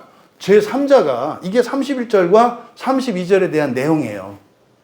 그러면 이 증언에 대한 일반 논리, 일반 상식을 이렇게 말씀하시고 나서 이 말씀을 하시는 이유는 뭐냐면 바로 뒤에 32절에 33절에 누가 나와요? 요한이 나오잖아요. 요한은 제3자죠. 요한은 제3자잖아요. 그럼 만약에 요한이 예수님에 대해서 그렇게 증언했다면 그 증언이 맞아요, 틀려요? 맞는 거잖아요. 그렇게 하면 맞잖아요. 그러니까 이런 거예요. 내 말, 지금 예수님만 안 믿잖아요. 예수님만 안 믿고 오히려 죽이려고 하잖아요. 그러면 너희들 봐봐. 너희들이 그러면 재판하고 이럴 때, 판단할 때 어떻게 해? 두세 사람이 증언하면 그걸 사실로 너희들 받아들이지. 맞죠? 그런데 너희들이 메시아라고 믿고 따랐던 세례 요한이 나에 대해서 증언했잖아. 그러니까 너희들은 내 말을 믿을 수 없어서 안 믿거나 또 증언이 없기 때문에 안 믿는 게 아니라 너희들은 왜 안 믿는 거예요? 그냥 안 믿는 거예요. 요 말씀을 하려고 하는 거예요. 그냥 안 믿는다 이 말이에요. 그냥 안 믿는다. 그러면요. 앞에서 예수님에 대해서 세례 요한이 이미 요한복음을 시작할 때 요한복음 1장 19절에서 23절에 걸쳐서 세례 요한에게 사람들을 보내서 바로 요한의 증언을 들었어요. 그게 성경에 기록되어 있단 말이에요. 이미 그들이 예수님에 대해서 알아봤다고요. 요한에게. 그랬을 때 요한이 증언한다고요. 나 메시아 아니야. 예수님이 메시아야 라고 증언을 했다고요. 그걸 이미 들었다고요. 그걸 33절에서 그렇게 얘기하는 거예요. 너희가 요한에게 사람을 보내매 요한이 진리에 대하여 증언하였느니라. 이게 지금 우리말 성경에 이렇게 되어 있습니다만 전부 완료 시제예요. 완료 시제. 이미 지금 나 만나기 이전에 지금 너희들이 나를 갖다 뭐 더 죽이려고 하고 이렇게 하는데 사실은 이 이전에 훨씬 더 나에 대해서 다 알아봤잖아. 다 알아봤잖아. 그래서 33절을 그대로 직역하면 너희는 요한에게 이미 보냈었고, 사람을 보냈었다 이 말이죠. 요한에게 이미 보냈었고, 완료형이라서 제가 이미라는 말을 붙인 거예요. 이미 보냈었고 그는 참된 것으로 이미 증언을 했어. 그러니까 너희들이 그렇게 믿고 따르던 요한이 자기가 빛이 아니라고, 요한이 메시아가 아니라고, 바로 내가 메시아라고, 내가 그리스도라고 그가 이미 증언을 했잖아. 그런 거야. 알고 있잖아 니들. 이게 33절 말씀이에요. 그러면서 34절에 예수님께서 그러나 나는 사람에게서 증언을 취하지 않는다. 그러니까 요한이 뭐 증언을 했다고 해서 내가 그리스도가 되고 또 많은 사람들이 따르니까 내가 그리스도가 되고 이런 게 아니다 이 말이에요. 내가 이 말을 하는 것은 이 말을 뭡니까? 앞에서 심판에 대한 말씀이에요. 심판에 대한 말씀 핵심이 뭐다? 심판 받지 말아요. 심판 거치지 말아요. 심판을 거치면 어느 누구도 지옥에 가지 않을 자가 없다예요. 그러니까 심판을 건너뛰어라예요. 예수님의 취지는. 예수님이 오셔서 말씀을 전하시고 사도를 세우시고 교회를 세우시고 성령을 주신 목적은 뭐예요? 심판받지 않게 하려고. 심판받지 않게 하려고 하는 거예요.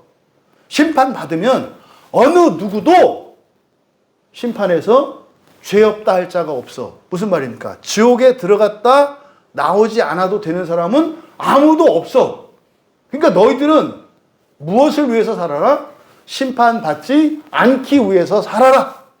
이게 지금 예수님의 말씀이 취지예요. 여러분들 중에 구원에 대한 확신, 여러분 인생에 있던 어려움과 여러분이 현재 겪고 있는 어떤 문제들에 대한 답답한 이 현실에 대한 어떤 해결책, 하나님의 도움을 구하십니까?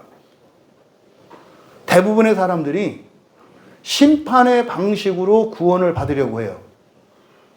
심판의 방식으로 구원을 얻으려고 한다고. 무슨 말이냐면 인과적으로 어떻게 해서 이렇게 되길 원한다고.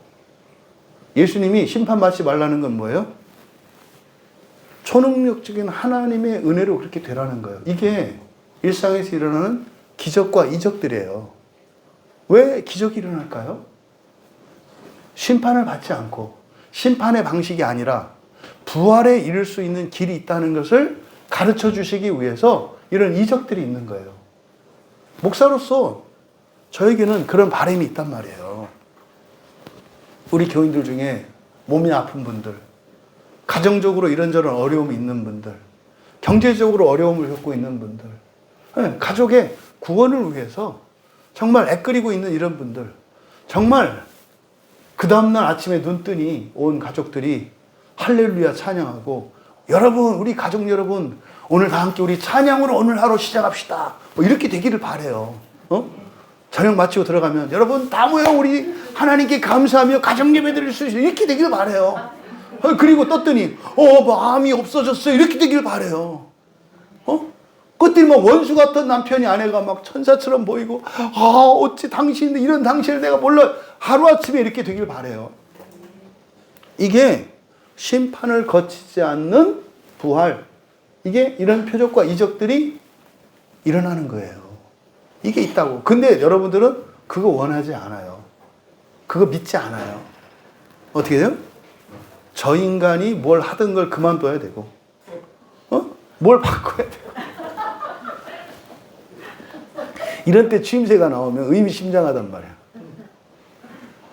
그러니까 이런 방식으로 어떤 조짐이 보여야 되고 이렇게 생각한단 말이에요. 그러니까 여러분 지금 종말에 대해서 얘기하니까 심판받지 않고 가는 게 있다고? 심판받지 말아야 되겠네. 그것을 여러분의 현재의 삶으로 들어와서 적용을 하셔야 된다고. 여러분이 지금까지 살았던 인생이 있잖아요. 현재 여러분의 상태가 있잖아요. 부활이라는 건 뭐라 했어요? 새로운 피조물이 되는 거라고 그랬죠. 그 부활의 현재적인 의미는 여러분 팔자가 바뀌고 운명이 바뀌는 거예요. 지금까지 살았던 적이 없는 새로운 인생을 살아가는 거. 이게 현재적인 의미의 부활이에요. 여러분 부활을 믿으십니까? 아멘 할렐루야. 부활이 뭐예요? 그러게. 그러니까 광신자라고 그러는 거예요. 그러니까 뭘 믿냐니까 뭘 믿는지를 몰라. 요즘에 사경의 뒤로 제가 개인적으로 큰 은혜를 누리고 있어요. 첫째로는 우리 교인들에게서 일어나는 은혜의 일들 때문에 오늘 우리 박철희 성도님 가정이 완전체가 됐어요. 박수 한번 칩시다. 제가 소원하는 게 이 완전체거든요. 온 가족이 함께 오는 이 완전체. 하여튼 계속 유지되길 축복합니다. 네, 그것도 먼저 중간고사 한번 쳐보셨으니까 시험 한번 쳐보셨잖아, 그죠? 우리 해찬이 너무 고맙고 우리 박철희 성도님 진심으로 제가 감사하고 이거잖아요. 다 이렇게 우리 가족, 우리 교회 모든 가족들이 이렇게 됐으면 좋겠어요. 네. 이런 일들이 뭐 박철희 성도님 가정뿐만 아니라 지금 여러 지체들의 가정에서 한 해 은혜의 일들이 경험되는 걸 보고 얼마나 감사한지 몰라요. 그리고 또 더욱 감사한 것은 성경과 관련해서 제가 최고 힘들고 외로웠던 게 성경이거든요. 네? 저 혼자 엄한 짓거리에서 또 저 때문에 또 여러분도 주변 사람들한테 오해도 받고 막 이랬잖아요. 그 이상한 교회 갔다 나오라고 이런 얘기도 듣고. 근데 진짜 제가 너무너무 신나고 통쾌한 게 뭐냐면 지금 우리 시찰 내에서 성경 공부 모임이 만들어졌다는 거예요, 목사님들하고. 이제 히브리어 전공한 분이시기 때문에 구약 성경을 지금 보고 있는데 지난주 금요일 날 또 이제 스터디를 하는데 쭉 듣고 나니까 저는 이제 양쪽을 다 보잖아요. 그래서 그걸 듣고 나서 이제 질문을 한 거예요. 이제 구약 성경의 중요한 키워드 중에 하나가 족보입니다, 족보. 톨레도트라고 하는 이 족보거든요. 그 개념을 성경적으로 쭉 풀어주시는데 가슴이 시원한 거예요. 그 얘기를 쭉 들으니까 신약 성경에서 헬라어에서 나오는 카이로스를 설명하는 걸 보니까 하나님의 때가 이거구나. 그래서 이제 끝나고 나서 질문 시간에 질문을 했어요. 교수님, 그 톨레도트가 결국에는 신약 성경에 카이로스 개념으로 연결되는 것 같은데 맞습니까? 했더니 이분이 이렇게 본능적인 박수. 뭐 이러는 거예요. 절대로 그냥 그 가식적인 리액션이 아니에요. 막 이러면서 목사님 고맙습니다. 네. 저도 정리가 됐어요. 그러시는 거예요. 그러면서 우리가 구약을 보는 목적은 사실 성경을 신약을 이해하기 위한 건데 정확하다. 그러면서 그러니까요. 그날 또 우리 시찰 목사님도 한 10명 넘게 이렇게 돌았었거든요. 그러니까 막 얼마나 위로가 되는지. 혼자 그동안 내가 뻘짓한 거 아니고 잘못된 길로 간 게 아니고 맞구나. 왜? 정통 신학자로부터 인정을 받으니까. 이렇게 하나님의 인정보다 사람의 인정이 더 달아. 그동안도 제가 이렇게 하나님이 옳다고 해서 그냥 이렇게 오긴 왔는데 근데 외로움은 사라지지 않았거든요. 그리고 답답한 거 억울함이 있었거든요. 자꾸 공격이나 이런 게 오니까. 근데 이제 사람이 신학자가 딱 그 박사가 딱 하니까 이게 위로가 되는 거예요. 여전히 나도 속물이구나. 하나님의 위로보다는 사람의 위로를 더 좋아하는구나. 어쨌거나 저쨌거나 좋다 이랬단 말이야. 그 다음에 이번 주 금요일에 전주에 계신 목사님, 익산에 계신 목사님, 군산에 계신 어떤 목사님과 지난번에 이제 성경에 대한 이런 얘기를 했었는데, 이제 모임을 만들자 이렇게 나왔어요. 이번 주 금요일에 가서 새벽 예배 마치고 내려가가지고 가서 같이 모임을 갖고 왔어요. 이분들이 막 도전을 받는 거예요. 성경 오역된 거 이런 거 얘기를 하니까. 그래서 우리 교회도 가보고 싶고 같이 하기로 했어요, 이제. 그래서 이렇게 수고할 게 아니라 어쨌든 제가 먼저 수고한 거 있으니까 그 열매를 나눠줘라. 그리고 같이 하자. 그 중에 한 목사님은 원래 성경 번역에 사명감이 있던 목사님이었는데 이런저런 사정이 있어서 그동안 연락이 안 됐어요. 제가 막 성경 보면서 그 목사님 생각이 나가지고 같이 하고 싶어서 계속 연락을 했는데 연락이 안 됐었거든요. 근데 이번에 뭐 어제 가지고 와, 떡도 불러. 어떻게 이런 일이. 맞아요. 보면 아니까 이렇게. 진짜 그렇게 됐네. 왜 이랬네. 뭐 이런 거죠. 지금 아까 30절도 말씀드렸습니다만 30절이 이중부정되어 있는 건데 못할 게 없다라고 되어 있는 거를 뭐 나는 못한다 이래서 이렇게 보면 어떻게 돼요? 역시 성부 하나님은 좀 더 나으시고 성자 하나님은 혼자 마음대로 하면 안 되는 분 이렇게 이해하게 되잖아요. 그러면서 성부, 성자, 성령 삼위일체를 암만 얘기해봐요. 성경에서는 성부는 더 좀 높고 성자는 더 낮다고 번역을 해놨는데 그걸 갖다가 제정신인 사람들은 읽고 어떻게 성부, 성자, 성령이 똑같다고 생각을 해요. 그러니까 교리와 성경이 달라요. 왜? 번역이 잘못돼서. 어쨌든 요즘에 제가 이런 은혜가 있어요. 이런 은혜가. 그러니까 이게 너무너무 이제 감사한데 지금 예수님께서 그런 거죠. 나는 사람에게서 증언을 취하지 않아. 무슨 누가 증언이 있거나 이런 게 아니라고. 근데 있어 보니까 어때요? 좋아. 그래서 제가 이제 자꾸 신천지를 많이 언급하게 되는데 요즘 신천지 사람들이 입만 열면 나오는 게 흔히 말로 숫자예요, 숫자. 많다. 이렇게 많은 사람들이 온다. 이렇게 많은 목사들이 온다. 숫자를 갖고 강요해요.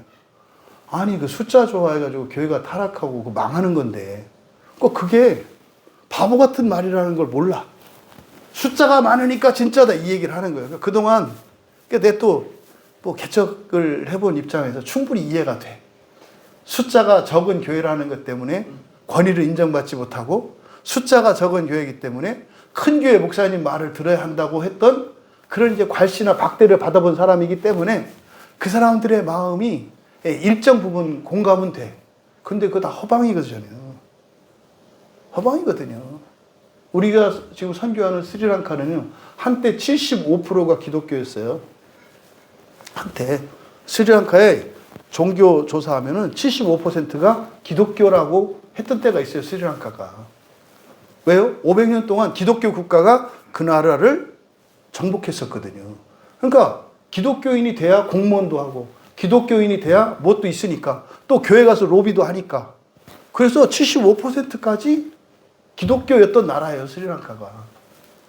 지금 뭐 0.몇 %에서 세계 불교 종주국을 자처하는 그런 나라가 됐잖아요. 그래서 75%니까 좋더냐고. 지금 그 나라가 어떻게 해요?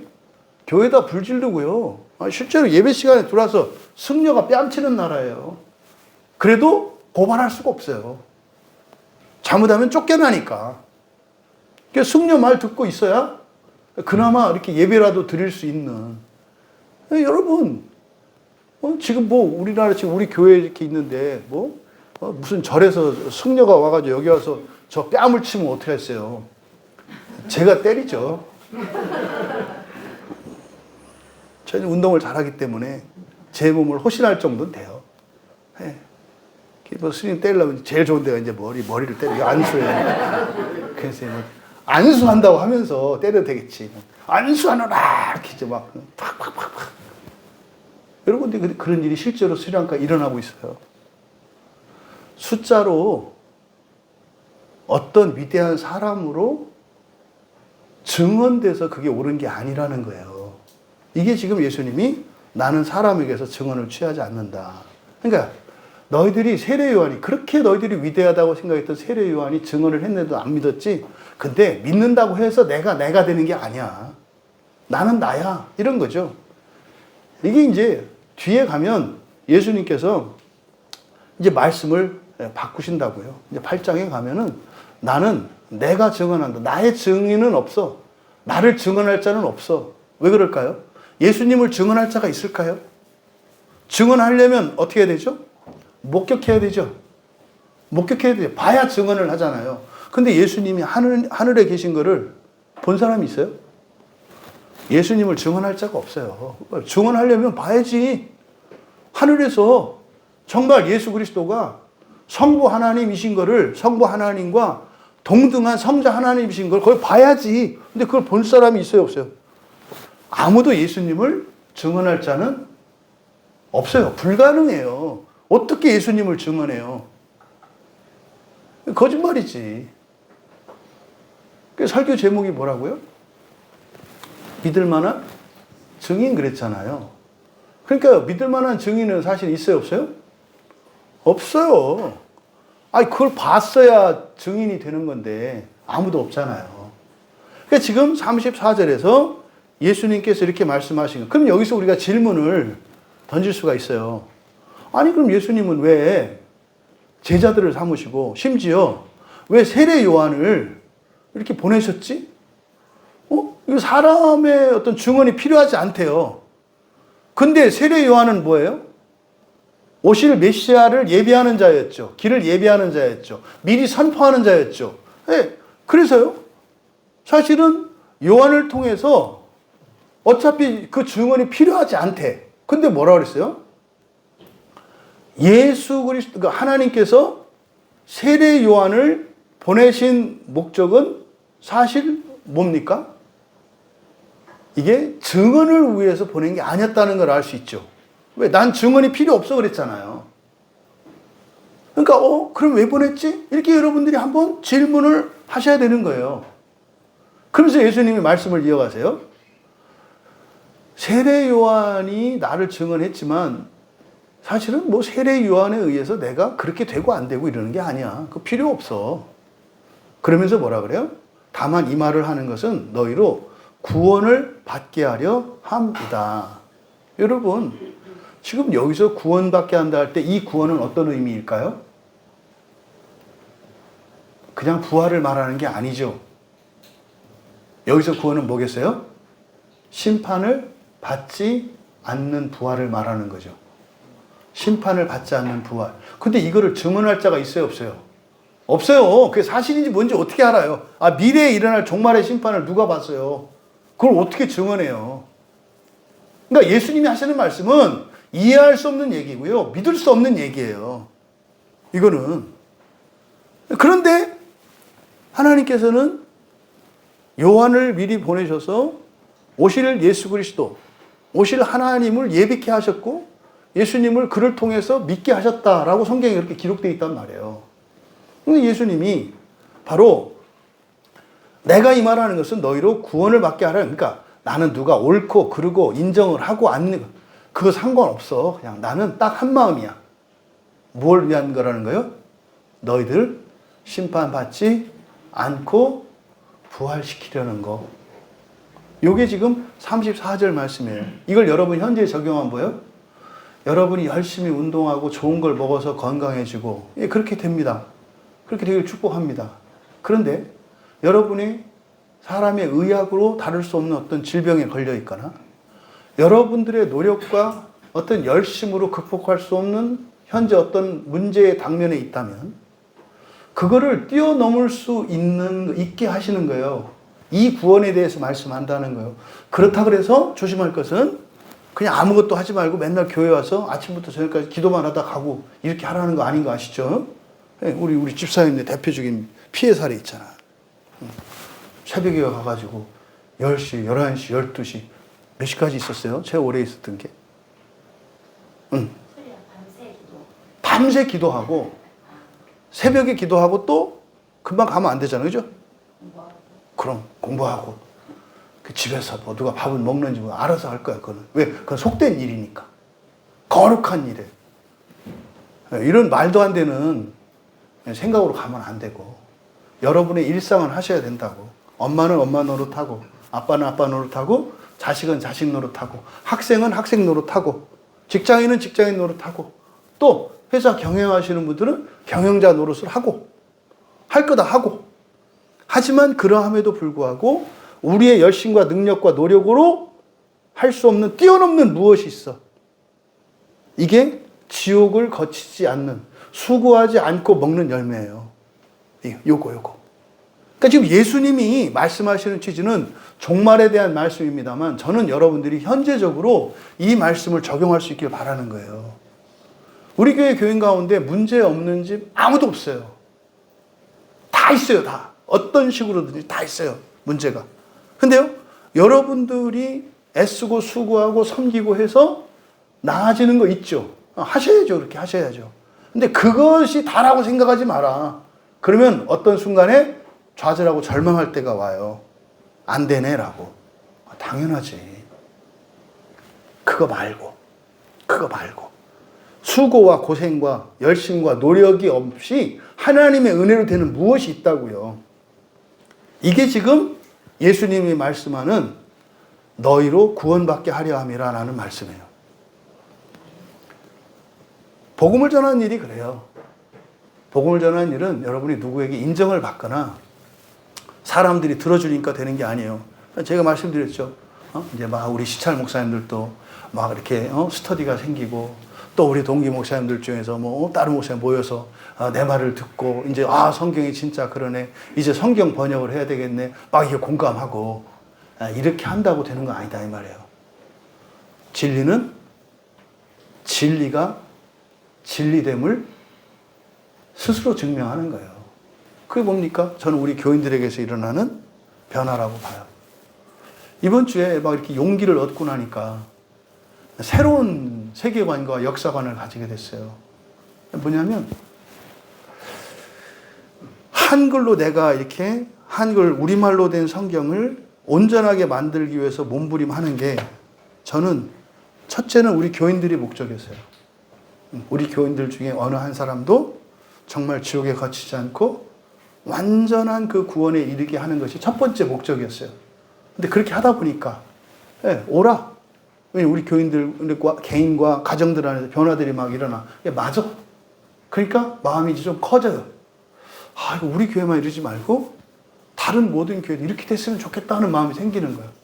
그러니까 이제 나가서 사람들한테도, 다른 목사님들한테도 자꾸, 처음에는 오해받을 줄 알면서도 자꾸 말을 걸고 얘기하는 거예요. 처음에는 다 반대했어요.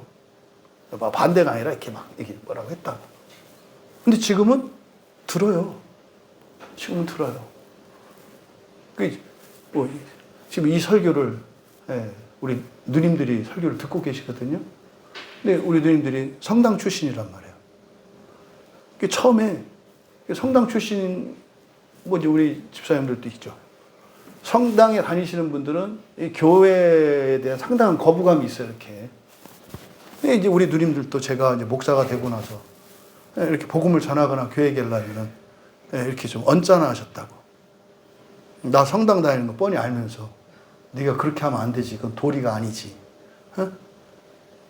그러셔서 굉장히 언짢아. 그래서 사실은 몇 번 얘기를 하다가 못했어요. 왜냐하면 되게 인자하고 좋은 누님들이신데 딱 그 대목에서는 선을 딱 긋더라고요. 그래서 사실 이제 말을 못했다고요.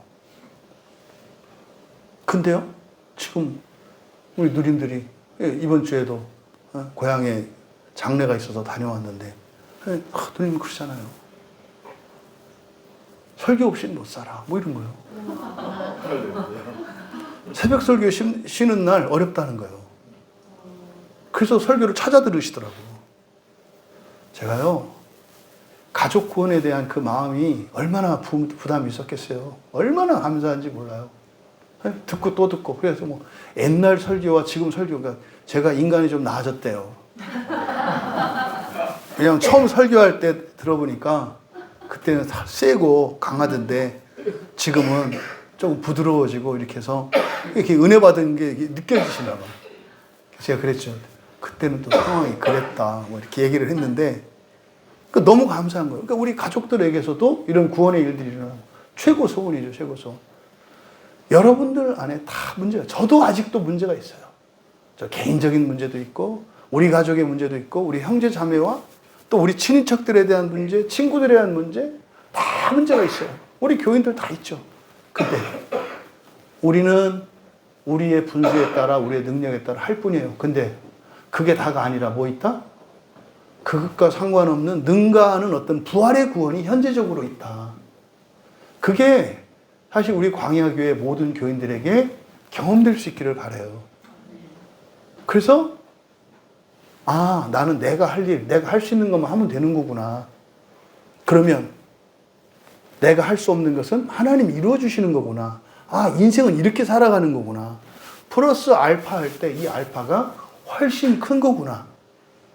내가 하는 것보다 하나님이 주시는 플러스 알파의 은혜, 이게 훨씬 큰 거구나. 이걸 아는 거예요. 그럼 인생이 가벼워지죠.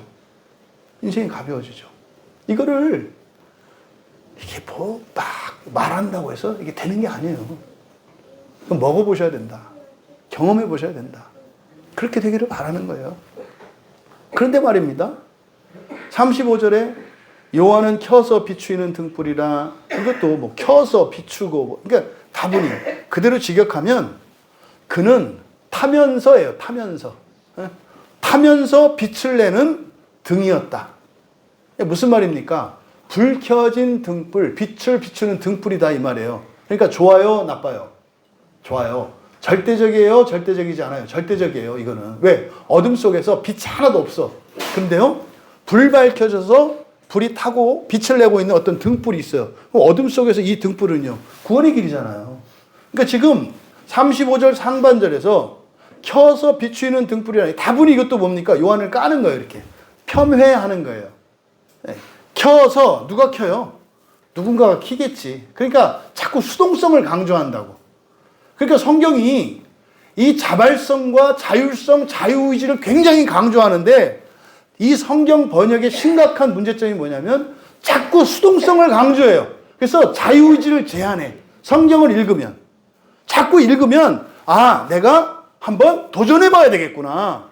틀려도 괜찮구나. 틀리면 하나님이 바로 고쳐주시는구나. 해봐야 되겠구나. 이렇게 용기를 가져야 되는데 성경을 자꾸 보면 주눅들게 해.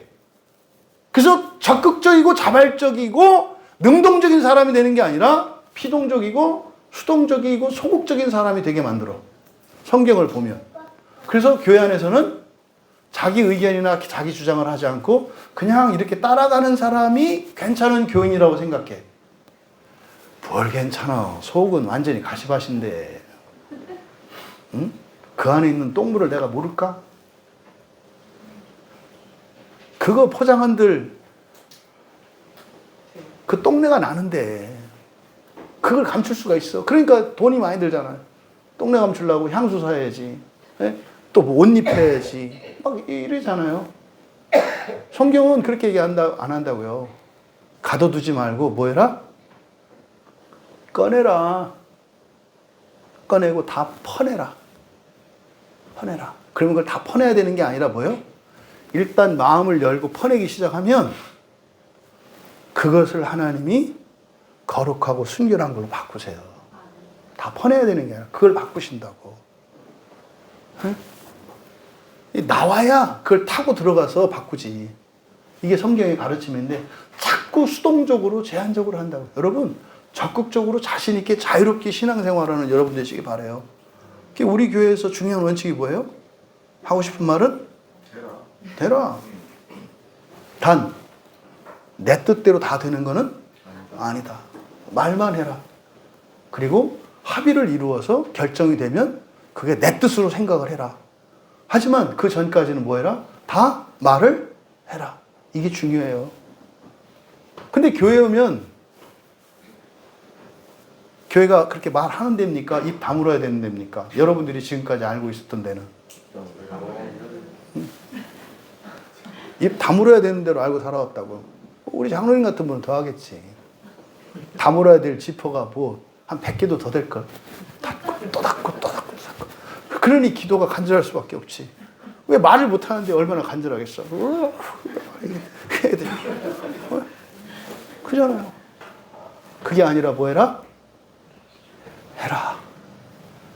괜찮아. 내가 할 거야. 나 생각보다 능력이 있어. 나 생각보다 잘할 수 있어. 괜찮아. 하지만 너의 생각, 너의 감정을 절대시하지는 마. 내 말에도 좀 귀를 기울여줘. 이게 하나님의 뜻이라고요. 그럼 여기서 켜서 비추는 게 아니에요. 그냥 타고 있는 거라니까. 타면서 빛을 내는 거예요. 대단한 거라니까요. 요한은요, 이때 당시에 자기가 그리스도인 척 했으면 얼마든지 그리스도처럼 대접받으면서 살 수 있었어요. 왕도 될 수 있었어요. 그러니까 이게 켜서 비추는 어떤 수동적인 게 아니에요. 그냥 불 타면서 빛을 내는 등이었다고요. 그럴만 했다고요. 근데 미완료예요. 여전히예요, 여전히. 여러분, 타면서 빛을 내는 등 지금도 많아요. 사람들로부터 존경받고 위대하다고 칭송받는 수많은 사람들. 죽었는데도 여전히 타면서 빛을 내고 있는 요한 같은 사람들이 있죠. 이게 사람들 입에서, 그래서 이 교회 강단에서 이렇게 거론되는 위대한 인물들, 다 그게 누구예요? 요한이에요. 타면서 빛을 내는 등불. 여러분, 위대한 신학자 누가 이렇게 하지 않았습니까? 여러분, 세계적으로 저명한 신학자 누가 이렇게 말을 했습니다. 그러면 그 사람인데가 이사 가야지. 왜 여기서 따로 살아? 요한을 따라가는 게 아니에요. 근데요, 따라갈 만하다니까요. 왜? 타면서 빛을 내고 있으니까. 그건 세례 요한만이 아니에요. 오늘도 마찬가지예요. 지금도 그런 사람들이 있다 이 말이에요. 그런데 너희가 한때 그 빛에 즐거이 있기를 원하였거니와 그대로 직역하면 너희는 한때를 위해 그의 빛으로 즐거워하려고 했다. 여러분들이 위대한 사람을 따라서 그 사람이 쓴 책을 읽고 감명을 받고 기뻐하고 그걸 이렇게 말씀하는 거예요. 한때를 위해 그의 빛으로 즐거워하려고 했다. 그러다가 무슨 사건 터지고 이러면 또 책 갖다 다 냈다 버리고 또 이제 또 딴 책도 막 읽잖아요. 또 여기밖에 없어. 막 이렇게 이제 읽다가 그게 뭐예요? 한때라고 한때. 불타면서 빛을 비추고 있습니다만 기름 떨어지면 등불이 꺼져요. 영원한 분은 예수 그리스도 한 분밖에 없어요. 영원한 진리는 성경밖에 없어요. 근데요, 사람들은 어떻게 해요? 자꾸 눈에 보이는, 우리가 이해할 수 있는, 감각되는 그런 것들을 즐기려고 한다, 이 말이에요. 즐기려고 한다. 여러분, 당시의 사람들은 세례 요한이 메시아이기를 바랬어요. 그럼 보세요. 논리적으로. 메시아이기를 바랬어요. 확신했어요. 근데 그분이 아니래. 그러면서 예수가 메시아래. 그럼 어떻게 해야 돼요? 아니, 이 사람을 메시아로 인정할 만큼 위대하고 믿을 만한 사람이었잖아요. 그 사람이 내가 아니래. 저 사람이래. 예수래. 그럼 어떻게 해야 돼요? 예수님한테 가야 되잖아요. 근데 안 가요. 아닙니다. 당신이 메시아입니다. 당신이 메시아입니다. 이거예요. 여러분, 우리가 바라보아야 할 분은 단 한 분밖에 없어요.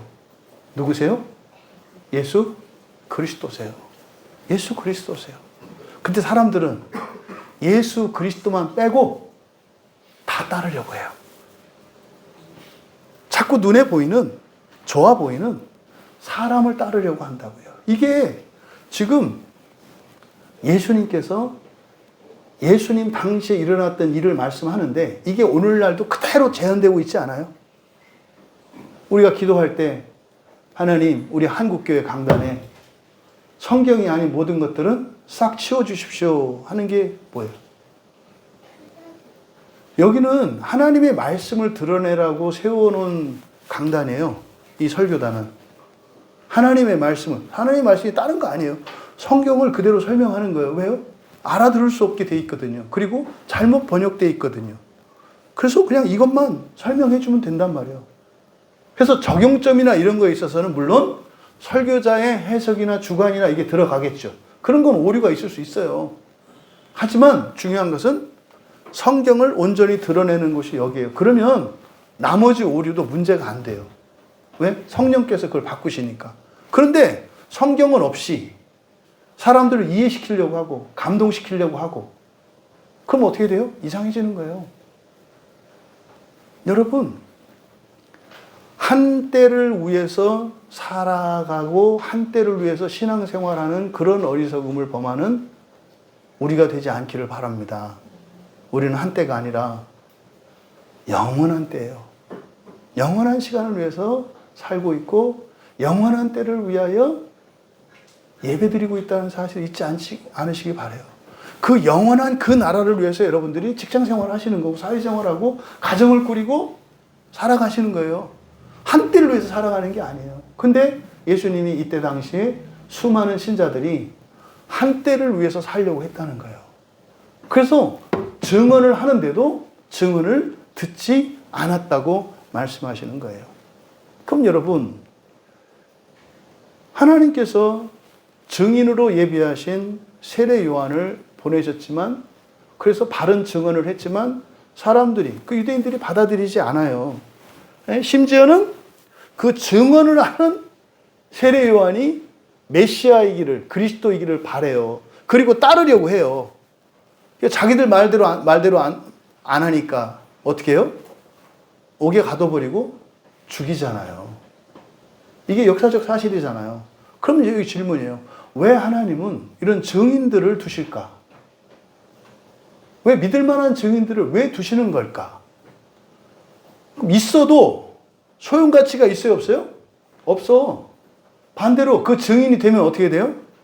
오히려 그것 때문에 영광을 받는 게 아니라 오히려 그것 때문에, 그 증언 때문에 어떻게 돼요? 박해를 받아요. 그럼 왜 두셨을까? 이거를 좀 여러분들이 고민해 봤으면 좋겠는 거예요. 왜 교회를 세우셨을까? 이 땅에 왜 교회를 세우셨을까?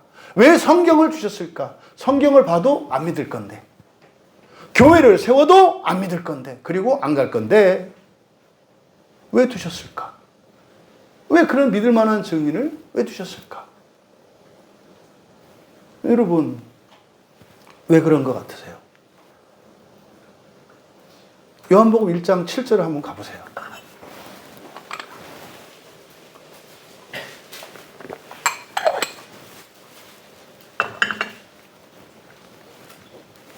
요한복음 1장 7절 같이 읽습니다.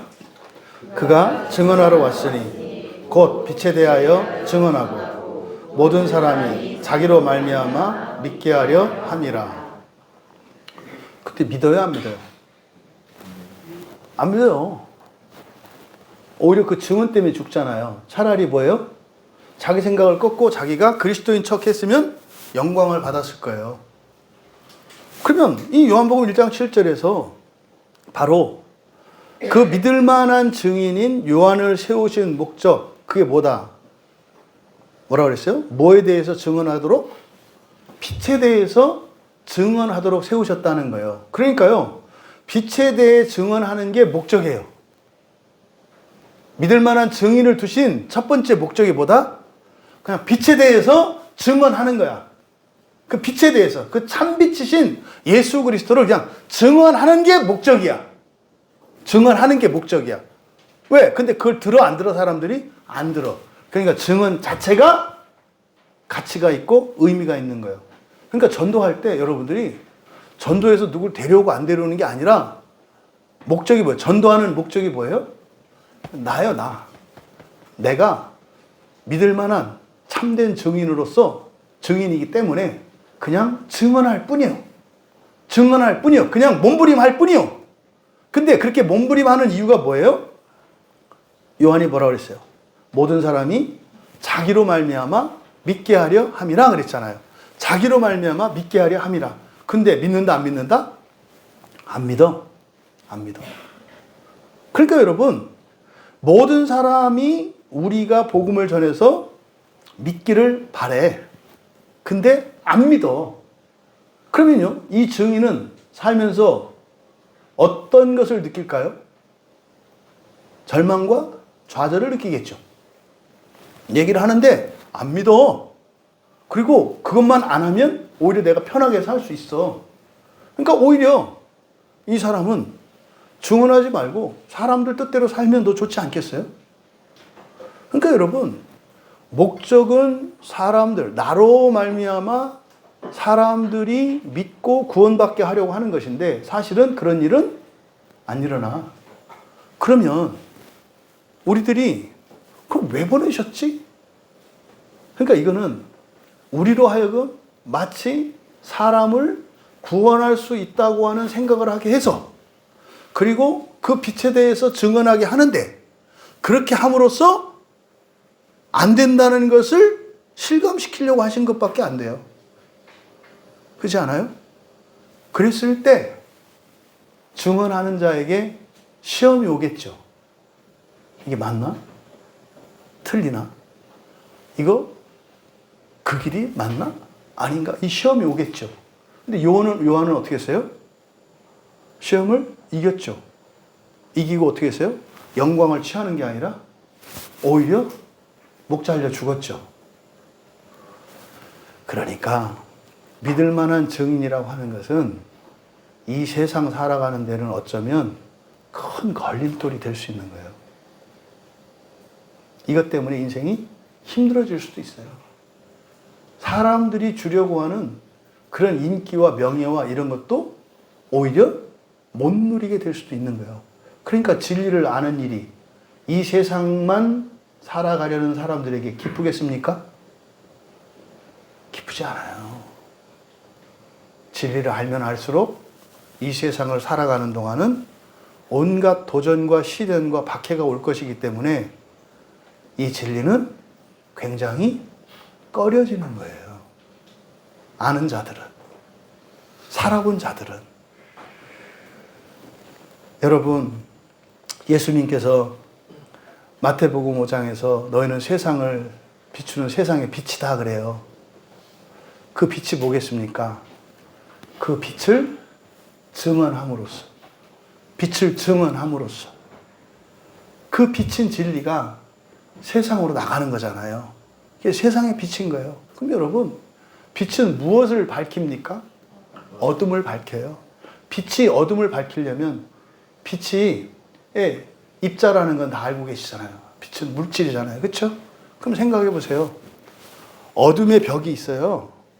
그러면 이 어둠을 밝히려면 어떻게 해야 돼요? 빛이 어둠을 어떻게 해요? 뚫고 들어가야 돼요. 콘크리트 벽을 그 드릴로 뚫을 때 여러분 어떻게 해요? 그게 그냥 훅 뚫립니까? 어둠은, 세상의 어둠은 콘크리트 벽보다 더 강하고 깊고 두터워요. 그런 세상에, 그런 어둠의 벽과 같은 세상에 세상에 빛이 된다는 것은 무슨 광명천사로 와 이런 게 아니에요. 세상을 고문하는 자와 같고 세상을 뚫어버리는 자와 같고 세상을 깨는 자와 같죠. 그러니까 너희가 세상의 빛이라고 할 때 뭐 전깃불 들어오듯이 이렇게 물리적으로 이렇게 딱 들어옵니다만 영적인 어둠 속에서 영적인 빛으로 진리로 빛이 되려고 할 때는 치열한 부대낌과 싸움이 있는 거예요. 뚫고 들어가는 일이. 근데요, 왜 하나님이 그런 자를 두시려고 하는 걸까? 결국 뭡니까? 그것을 통해서 우리들이 온전한 하나님의 자녀로 되어가는데 필요한 거예요. 우리로 하여금 이타적으로 사랑으로 복음을 전하게 하십니다만 결국은 그건 누구를 위한 거다? 나를 위한 거다. 그때 위한다는 게 어떤 의미다? 시험을 거치지 않고 들어가기 위하여. 전도에 대한 여러분들의 생각을 좀 바꿀 수 있기를 바랍니다. 전도하는 일은 사람을 데려오고 이런 것이 아니라 뭐예요? 어둠과 같은 사람들에게, 도저히 받아들일 수 없는 사람들에게 못질하는 것 같고 드릴로 뚫는 것 같은 일을 하는 거예요. 쉬운 일이 아니에요. 근데 그렇게 해서 그 사람들이 어떻게 되는 게 아니라 구원은 오직 예수 그리스도로만, 성령의 작용이에요. 성령의 작용. 근데 그 말씀으로 성령께서 그들을 구원하시는 거지 우리가 뭘 하는 것은 아니다. 여러분, 우리는 예수 그리스도를 바르게 믿고 예수 그리스도의 말씀을 들음으로 지옥에 가는 심판을 거치지 않고 조금이라도 들어가지 않는 그래서 영광의 부활을 위해 살아가기 위해 모인 사람들입니다. 사실은 이 땅의 모든 교회가 그러한 것입니다. 그래서 우리는 이 시대에서 우리 사회가 또한 요구하는 법과 도덕과 이런 상식들을 지키면서 그것을 능가하는 삶을 목표로 살아가는 것이 우리들입니다. 그것이 믿을 만한 증인입니다. 그 믿을 만한 증인들을 두셔서 믿을 만한 증인들이 심판을 받지 않고 그 나라에 임하게 하시며 또 그들의 몸부림 그것으로 하나님께서 또 주님을 영접하지 않는 이들을 구원하시는 구원의 도구로 사용하신다는 것, 우리의 공로가 아니라 도구로 사용하신다는 우리의 무모함을, 우리의 이런 무기력함을 하나님의 능력으로 바꾸신다는 사실을 기억하시고 그렇게 믿을 만한 증인으로 심판을 받지 않고 부활에 임할 수 있는 그 부활의 진리를, 참된 복음 진리를 전하며 살아가는 우리 모두 되시기를 주님의 이름으로 축원합니다. 찬양 준비해 주시고요. 성경 말씀은 하나님 나라에 관한 것이죠. 그리고 하나님에 관한 것이죠. 그래서 우리가 이해할 수 없는 것입니다. 하지만 그것을 믿음으로 받아들일 때 놀라운 것은 믿음으로 받아들이게 되면 도저히 이해할 수 없었던 이런 진리들을 이해할 수 있게 돼요. 무슨 말입니까? 우리가 변한다는 뜻이에요. 믿음으로 말씀을 받아들였을 때 그 말씀이 우리를 변화시켜서 우리의 전 존재를, 전 인격을 총체적으로 우리의 인생을 변화시키십니다. 이거는 예외적인 일이 아니에요. 일반적인 일입니다. 그래서 정말 우리 광야교회에 속한 우리 지체들이 다 그렇게 되었으면 좋겠어요. 아, 진짜로 하나님의 말씀이 능력이구나. 아, 진짜 하나님의 말씀은 나의 능력을 뛰어넘는 하나님의 능력이구나. 그것이 나의 능력 되는 것이 하나님의 말씀을 믿음으로 받는 거구나. 이걸 경험할 수 있었으면 좋겠어요. 주께서 우리를 위하여 예배해 놓으신 길, 그 길을 따라 살라고 말씀을 하십니다. 왜요? 심판을 받지 말고 건너뛸 수 있는 주님, 그 길을 주님께서 예배해 놓으셨기 때문이에요. 그럼 여러분은 그 길에 먼저 비추임을 받은 자들로 아직 그 길을 알지 못하는 이들을 위해 그 길을 예비하며 살아가는 여러분 되길 바랍니다. 여러분은 좌절하고 낙심하겠지만 그걸 통해서 여러분의 신앙과 여러분의 인격이 정결하게 될 것이고 본성의 변화가 있을 겁니다. 하지만 여러분의 실패와 좌절을 하나님께서 다른 사람을 인도하시는 길로 예비해 주신다는 사실입니다. 주여, 이 땅의 모든 사람들이 심판을 받지 않고 주의 나라에 임하기를 원합니다. 그 길을 따라 살아가는 일이 때로는 외롭고 도전과 시련이 올지라도 물러서지 않겠나이다. 나의 눈물과 탄식과 두려움을 알지 못하는 이들을 구원하는 길로 예비해 주시옵소서. 믿음으로 고백하며 우리 함께 주님의 길 예비하라 함께 찬양합니다. 하나님, 심판 없이 그 나라에 참여할 수 있는 우리 주님이 주시는 그 참된 구원이 우리에게 있음을 우리의 일상에서 경험하게 하옵소서. 주여, 이 시간 하늘문을 여시고 내 몸의 머리끝부터 발끝까지 주의 영광이 나타나게 하소서. 질병과 육신의 고단함으로 애쓰고 수고하는 지체들에게 새 힘을 부어주셔서 나타난 주의 영광을 보게 하옵소서.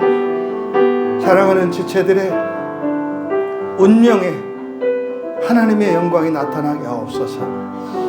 지금까지 살지 못했던, 꿈꾸지 못했던 새로운 인생을 소망하게 하시고 그 소망이 성취되어 주의 영광이 나타나게 하소서.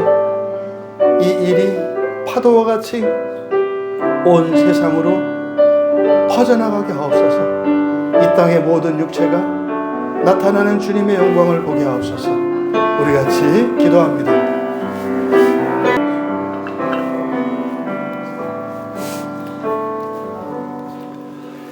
부활의 주님,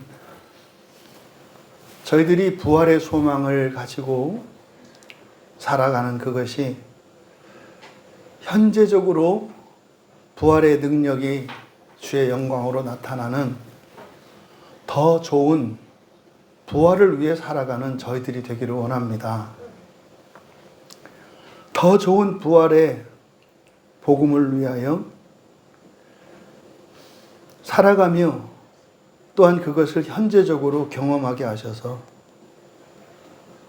하나님이 믿으실 만한 증인 다 되게 하여 주셔서 주께서 온갖 박해와 오욕과 멸시를 받으시고 그 더 좋은 부활의 길을 예비하셨던 것처럼 저희들 또한 주님을 따라 더 좋은 부활의 길을 예비하는 자들 되기 원합니다.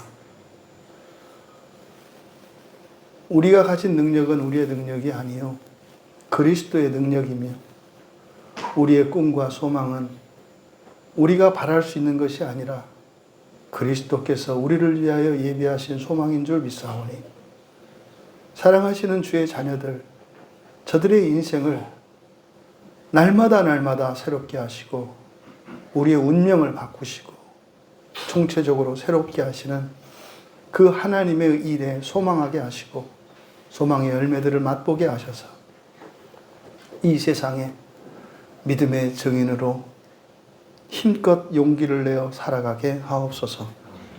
감사하며 예수님의 이름으로 기도하옵나이다.